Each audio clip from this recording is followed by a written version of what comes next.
It's the dream of every player that makes it to the AFL, to play for the team they grew up barracking for. And that's exactly what happened late on trade deadline day with Patrick Retschko landing at the Tigers.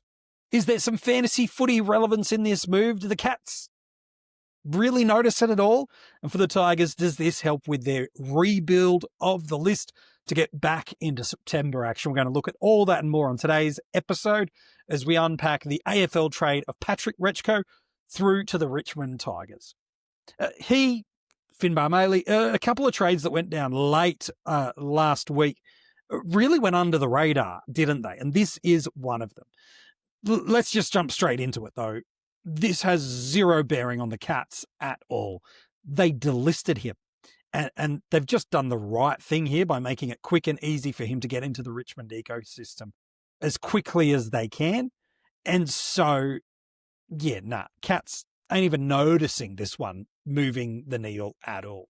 For Richmond, I'm a little bit interested to hear what they do. If you're not familiar with Patrick, and politely, a lot of people aren't. If you haven't followed much of the Geelong VFL this year or any of the under-18s tournaments the year prior, it's a name you probably didn't even know was on an AFL list. But let me tell you a bit about it. Really good athlete. Got some elite endurance capacity about him, like can run all day. Got some nice work on the outside. That's what he's going to be at Richmond. I see him playing across the wing and that link-up player through that ball movement and transition style of game.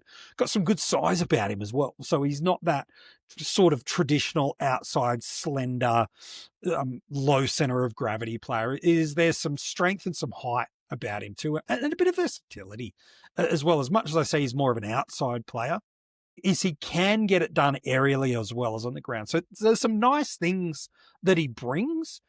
And I can see why Geelong have let him go, because defensively he's okay.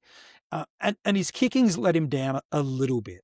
I suppose the positive of him coming to Richmond is he's going to get that opportunity to develop with a group of youngsters in and around his age and range. And I think he can offer something to this club, because one of the things Richmond don't really have an abundance of, which is where he could turn to fantasy relevance for us, is they're really well stocked on that clearance, first touch footballer. But I feel like they're lacking a little bit through the midfield on some speed, some run, and some polish. Now, Patrick's not there yet, especially on the polish side of things, but the ability to get up and down and cover the flanks all day, he can do that. If he can keep growing some of the defensive side of his game, which we did see improvements at the VFL level, and improving in his kicking. Again, it's not lights out amazing, but it's okay for AFL level.